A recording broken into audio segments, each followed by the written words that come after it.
My dear student, very good morning to all of you. Today I am going to teach you the third lesson from the book Honeysuckle. The name of the lesson is Taro's Reward.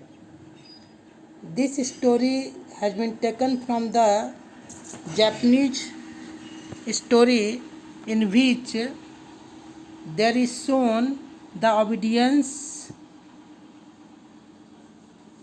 son who obeys his parents very much. Now let us start reading the story. The first paragraph. A young woodcutter named Taro lived with his mother and father on a lonely hillside. All day long he chopped wood in the forest. Though he worked very hard, he earned very little money.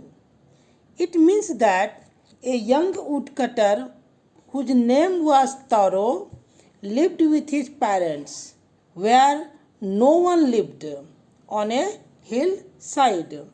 Taro always cut wood in the forest. He was a very hard and laborious man, but his earning was very little because he could not cut so many wood. This made him sad, for he was a thoughtful son and wanted to give his old parents everything they needed.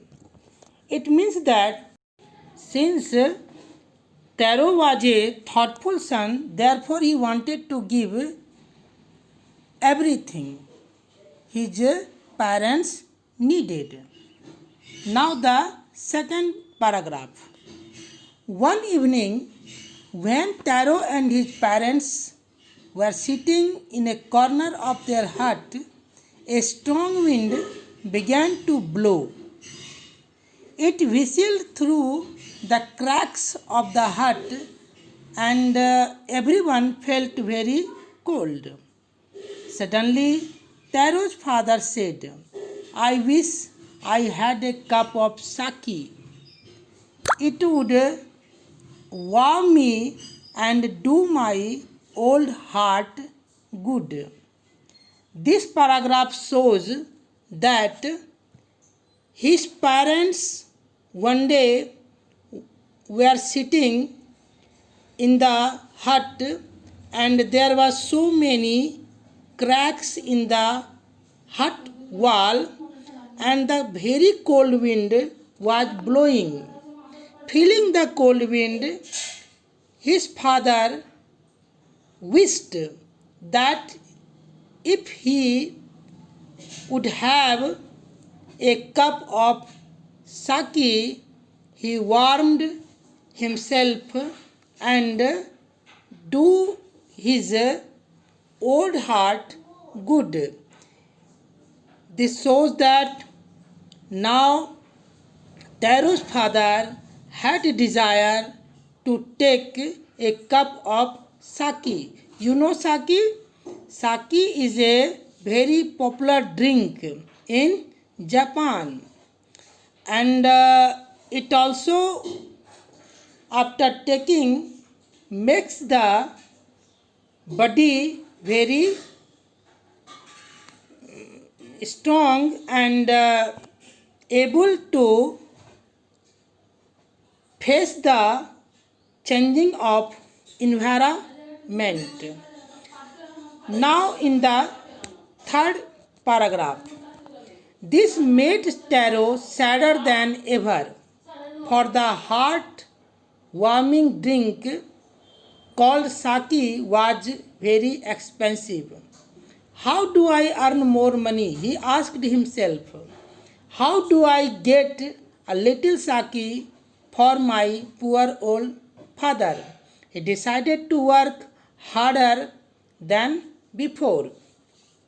After hearing these words from his father, Taro became very sad because he knew that the sake was very costly.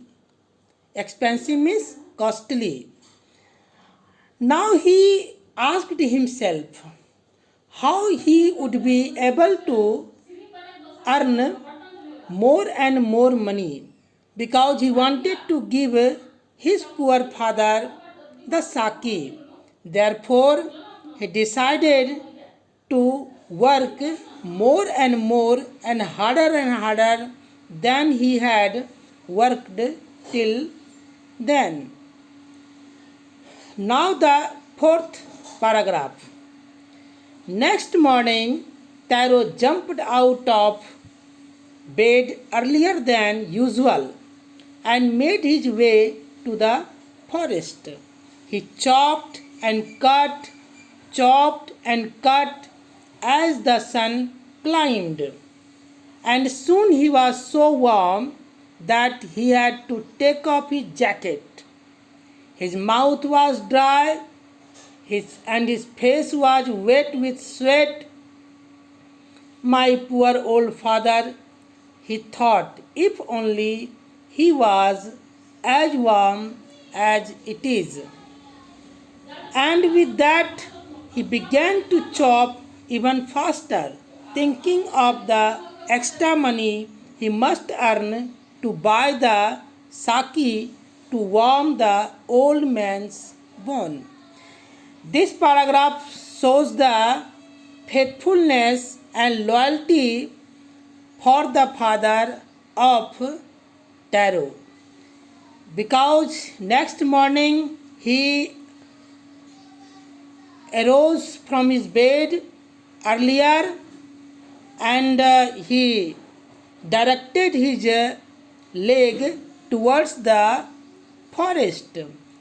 Going there, he cut and chopped so many wood, and after this hard working, he started to feel warm that he had to take off his jacket. His mouth became dry and his face was wet with sweat. At that time he thought, if his father also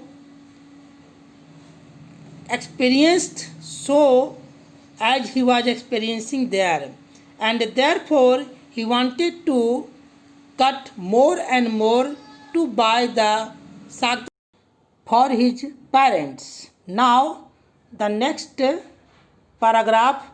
Then suddenly Taro stopped chopping. What was that sound he heard? Could it possibly be rushing water? It means that he stopped to hear the sound that was coming into his ear. He thought, what was it? Now the next paragraph. Taro could not remember ever seeing or hearing a rushing stream in that part of the forest. He was thirsty. The axe dropped out of his hands and he ran in the direction of sound. This paragraph means that hearing the sound of the rushing water, he at first wondered because he had not heard such sound before. He was very thirsty and therefore he went through that direction from where the sound was coming. It was a waterfall that he had heard the sound. Now we became aware about it. I am going to give you some word meaning. Write down the word meaning from your screen, and then a few questions. Write down these questions and try to answer in your notebook.